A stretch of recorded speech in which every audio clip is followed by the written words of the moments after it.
बोला संताजी महाराज की बोला बसवेश्वर महाराज की सन्माननीय साहेब, आपल्या समाजाचा तेल निर्मिती हा धंदा पिढी जात आहे. अनादी काळापासून तेली समाजात तेल निर्मिती आणि तेल विक्री हा सुप्या स्वरूपात करत आलेला आहे. असं असताना आजपर्यंत कधीही आरोग्याला कोणाचा धोका पोहोचलेला नाही आणि 70% जनता आज देखील हे शुद्ध तेलच घ्यायला प्रेफरन्स देते. असं असताना हा कुठला तरी जुना नियम पुढे काढून समाजामध्ये ही दहशत पसरवली, लोक विद्रोही व्हायला लागले. आपण वसूल खात्याच्या माध्यमातून इतकं चांगलं काम करताय.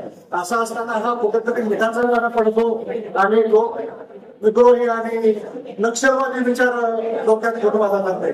काल परवा परभणीला शिवलिंगराव या व्यक्तीनं महिन्यापासून घाबरून स्वतःचा व्यवसाय फक्त तेल विक्रीचा प्रपंच सगळं त्याच्यावरती आणि मग आता हे तेल सुद्धा विकायचं नाही आणि त्यात अतिशय म्हणजे पराकोटीची घोषणा साहेबांनी केली. मोठे साहेबांनी की 9 लाख रुपये दंड आणि 9 वर्ष तुरुंगवास.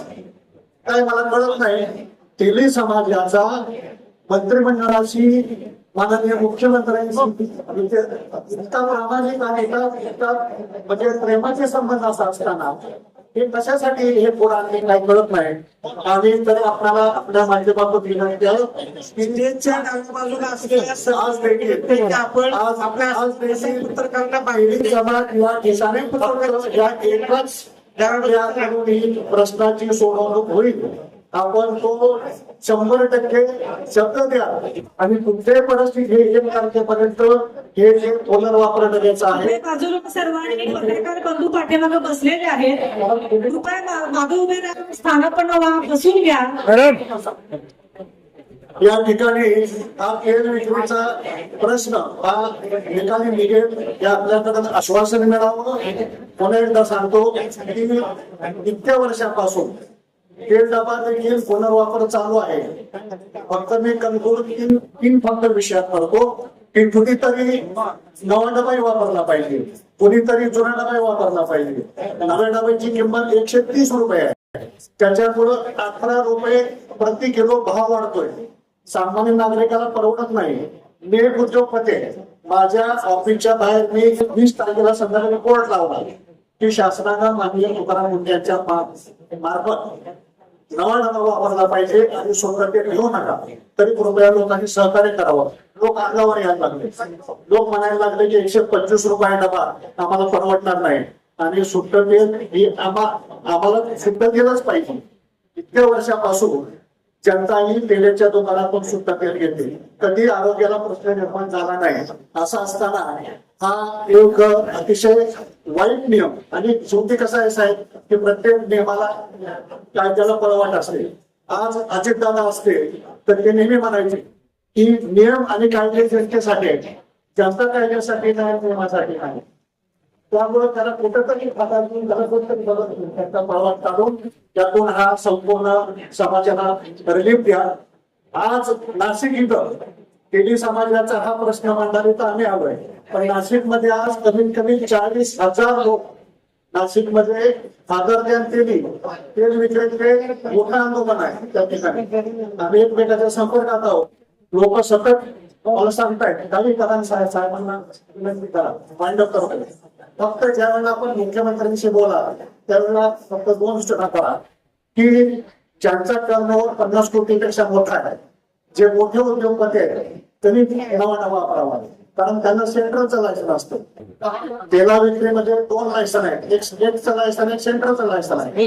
मोठ्या टर्नओव्हरवाल्यांनी नवा डबा वापरावा, लहान टर्नओव्हरवाल्यांनी जुना डबा वापरावा. काही करू याच्यामध्ये पुन्हा एक कामगार सांगतो. सोलापूरच्या मंडळीत मगाशी मला विनंती केली, करडी हातातून गेली. पूर्वी तेली समाजाला करडी रिझर्व होती, परंतु काय मासे संख्ये मला माहित नाही. बॉम्बे इंडस्ट्रीचे किशोर मरीवाला त्यांनी काय कोणाला मॅनेज केलं.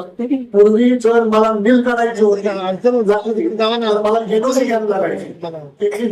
करडी काढणार नाही का, तो करडी ती तेलाच्या घाण्यावरती वापरली जात होती. तो नियम एका रात्रीत बंद केला कोणाला कळलं नाही. आज ती गर्दी हातातून गेली, लोकांचे धरणे बंद व्हायचे मार्गावर आले.